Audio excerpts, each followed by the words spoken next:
Hey guys, it's your friendly neighborhood doc here. Just wanted to do my weekly pickup video. So, what did you guys pick up at your shop this Wednesday? And let's talk about what I read and what I enjoyed this week. It was a really, really awesome week for books. I read a lot of cool things, and so let's go ahead and get into it. All right. So, the first book that I picked up this week is Black Cloak by Kelly Thompson, Meredith McLaren, and Becca Carey from Image.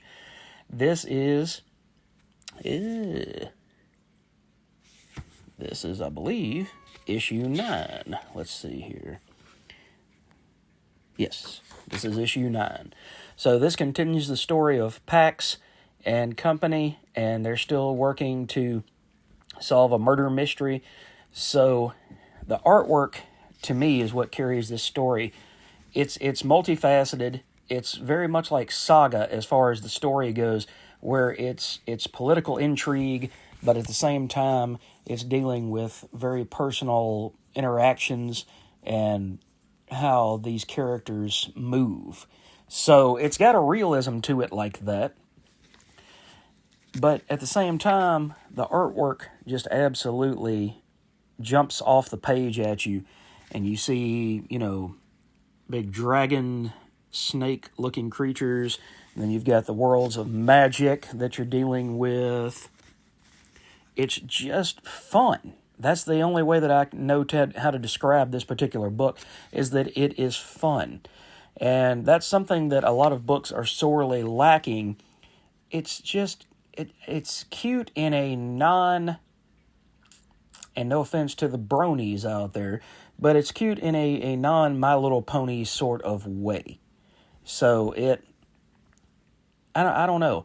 It's kind of like the cartoons that I grew up with back in the 1980s. They had a sense of fun and energy and an excitement to them that a lot of cartoons now, they don't. They're scratchier, or they're less detailed or whatever, but they just don't carry that same punch. And this book has got that punch, that feeling of what's going to happen on the next page. And you learn to care about these characters, even though you know, or at least you think you know, the world that they're in. There's always something around the corner that could change. So it's kind of like Saga, where you can't really break down each individual issue. You really need to read it in bigger chunks. So if I get some time, I might actually go back and do a video talking about issues 7, 8, and 9 at the same time, and kind of break down what the bigger story beats are. But this was one of my favorite books this week. I really, really enjoyed this one. And if you haven't checked out Black Cloak, the first volume, which has the first 6 issues of a trade paperback, is out. And then issues 7, 8, and now 9 are out. Okay. The Department of Truth, issue 26 by James Tynion, with art by Allison Sampson this issue. So it's a little bit different artwork that we're getting instead of Martin Simmons. Now, I want to say, though, we've got this Martin Simmons cover, and I didn't know that was coming until I saw a video yesterday with, who was it? Bruce and Stephanie Comics talking about it. That is a really wicked cover. That's Marilyn Monroe at I'm sorry, it wasn't Bruce and Stephanie talking about it. It was actually Mike Spider Slayer. But it's almost like you're at a club, back in the 50s or 60s, and you've got Marilyn up on stage, but you've got these two giant red X's, which is the X eyes that the main character, like kind of the spook show character of this entire series has. So this book, I don't know, I guess maybe I'm reading a lot of meta things. I'm reading a lot of things that are just, it's hard to necessarily put them in to contextualized boxes each and every month when I read them. They have overarching stories, more so than reading about the new adventures of Peter Parker and what villain he's fighting this month. So it's bigger narratives. But this issue focuses on somebody who's not necessarily a bigger narrative, but a bigger character. And so we've got Marilyn Monroe here. And this character named Huck is being sent to go check on Marilyn Monroe because there's a lot of stories out there talking about the birthday party, talking about JFK and Marilyn Monroe, talking about, is Marilyn okay? Is she not okay? What's going on in her head? And so it just talks about Huck being sent by the Department of Truth. Watch out, kitty. The Department of Truth to go look in on Marilyn Monroe and make sure that she's, mentally she's okay. And, because we all know, unfortunately, the sad story of how Marilyn's life ended. And so this is not an attempt by Tinian to keep her alive, but it's an attempt at mixing the historical fact with the fiction of how Marilyn lived and how Marilyn died. So this was probably, I would say this is probably my pick of the week this week. I really, really enjoyed this issue, and I had considered dropping this book because I've got a lot of books, and oddly enough, most of them are by Tinian, that move kind of at a snail's pace until they don't. And this is one of those, along with The Nice House by the Sea, and then what else is he writing? World Tree, and a bunch of other books. And so I was like, I just don't have time to keep up with what is going on with all of these characters and all these different books. But after reading this issue of Department of Truth, I'm back on board, baby. I'm not going to drop it anytime soon. All right, Crisis Facsimile, issue number 7. I'm going to talk about that in my greatest hits video. Green Lantern number 16, with writing by Jeremy Adams and art by Xermanico. This continues the story that I talked about in the Civil Corps special a couple of days ago, and it's the fallout of what's happened to Theros. Mogo, the planet Mogo, is destroyed Thanagar, and we've just got all of these big players. It's chess pieces moving in a very political game here, and they're trying to take control of the emotional spectrum. They're trying to take control of the United Planets. And even though Theros is gone, then the Durlians, his race, are still trying to manipulate from the inside out. Meanwhile, Carol Ferris, Star Sapphire, is learning more and more about becoming a heroine, and that her energy sometimes, just like Green Lantern's, her energy is more of a living energy. Green Lanterns and the Lantern Corps spectrum's energy is based on emotion and willpower and hope and things like that. Carol Ferris's Star Sapphire powers are more based on healing properties and things like that could be considered, sentient, whereas there has to be willpower behind what constructs or what Hal Jordan uses his lantern ring for. Star Sapphires maybe comes and talks to her, kind of like a Venom symbiote, and helps her understand things. So this is really, really one of DC's best books. If they are foolish enough to ever take him off of Green Lantern like they did with The Flash, then I really don't have any use for the higher-ups at DC because they don't know what they're doing. This is hands down one of DC's best books that's on the shelf right now.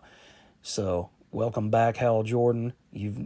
Jeremy Adams has done a hell of a job with you for the last 16 months, and here's to hoping that Jeremy's going to stay on the book for at least another 1.5 to 2 years. All right. And what I'm going to say about this is every time that you get Nick Lowe, every time that you get Tom Brevoort, every time that you get somebody from Marvel saying that Peter Parker and Mary Jane don't belong together, and that they're never going to be together again, then all of a sudden you get a book like this where Peter is looking for Mary Jane. And this is one of the idealized young Peters. This is not the Peter that had come back originally to try to save her. And he finds her. And just look how happy they are that they found each other again, and that it says, never let go of me again. Never let go of me again. And so you find the love again between Peter and MJ. And I don't understand why it is so important to Marvel to be right, quote unquote, that they refuse to put these two characters back together again. This book had a lot of other things going for it that were really, really good. The fight between Peter and Miles finding out that his daughter is still alive. This was a really, really awesome book. And for a lot of people, they were thinking that this was going to be kind of a throwaway sequel to Reign. But I think this is actually, to me, turned out to be one of the best Spidey books that has come out this year. Next up, we've got Ultimate Spider-Man number 10, the other good Spider-Man book that's out this week. And you've got Jonathan Hickman, and David Messina is doing the artwork on this one. And this really revolves around J. Jonah Jameson and Ben Parker finding out that there's something sneaky going on in the world with Stain Stark being sold right before the Green Goblin appeared. And so Ben and JJJ are going to get to the bottom of it for their new paper, oddly called The Paper.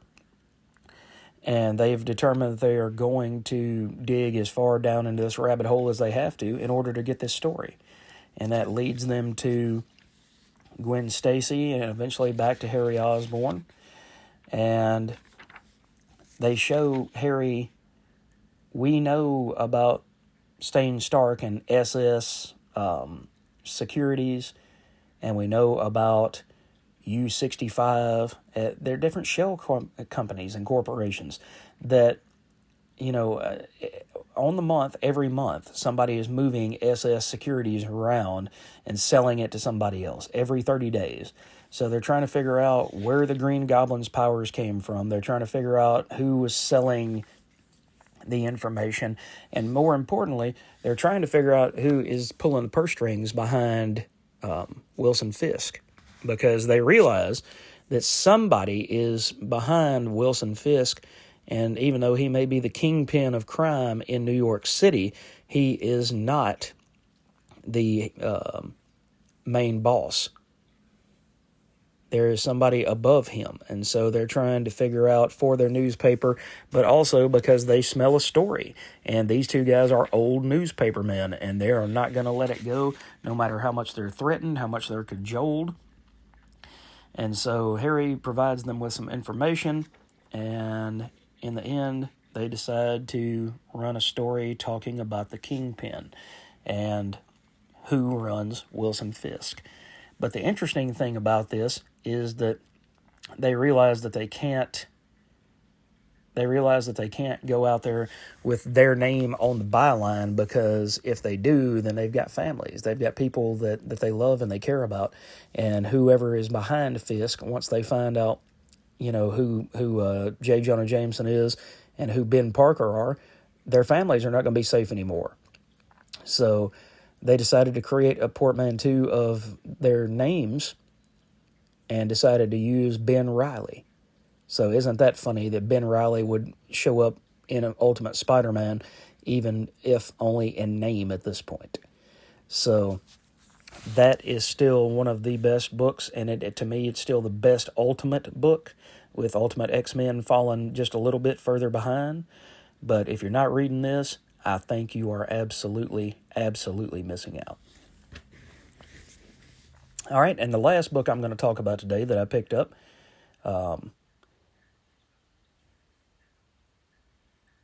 was The Walking Dead: Something to Fear Part 3, which is issue 99. It's The Walking Dead Deluxe. So this is building up to Negan.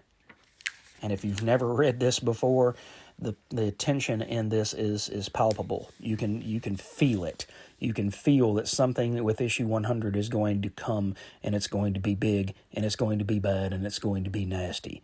So if nothing else, if you've never read one issue of The Walking Dead, go to your shop, pick up Walking Dead 97, 98, 99, and then wait for next month for issue 100. And I guarantee that you will not be disappointed. So,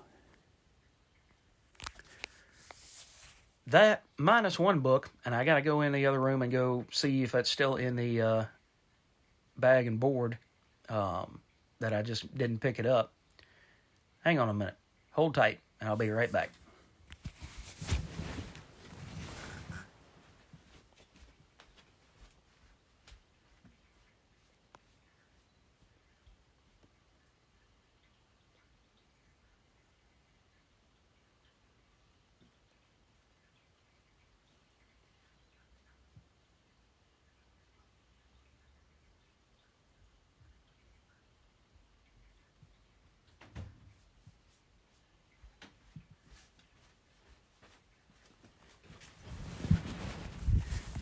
See, kids, this is what you get when you get low production quality. So there is actually one other book that I wanted to talk about for just a minute. All right, and this, I'll take it out of the bag in just a minute, is Batman Full Moon issue 1. And I got the version that's got the glow-in-the-dark cover. So let me see if I can get this out of here. So it's got this glow-in-the-dark section over the top of the regular cover. This is a Black Label book written by Rodney Barnes with art by, I believe, if I can open the page here, Steven Subic. And so this is talking about Batman taking on a werewolf or lichen, however you want to say it. And by the way, each one of these issues, which I don't know how many issues is in this mini at the moment, but each issue is going to have a glow-in-the-dark variant like this. So I just thought that was really, really cool. And I'm going to let this cover charge up for just a minute, and then I'll cut the light out and see what kind of glow-in-the-dark action we've got going on here. But this is really, really awesome artwork, but I'm going to talk about this more in my initial assessment video. So let me see if I can cut the light out and see if we have any kind of glow-in-the-dark action. Hang on just a minute, folks.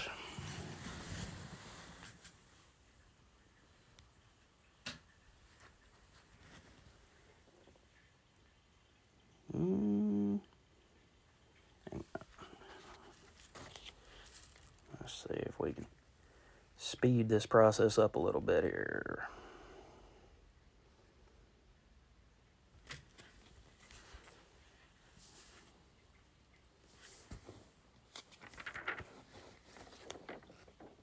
Yep, that's pretty cool. I like that. Makes it jump right off the page.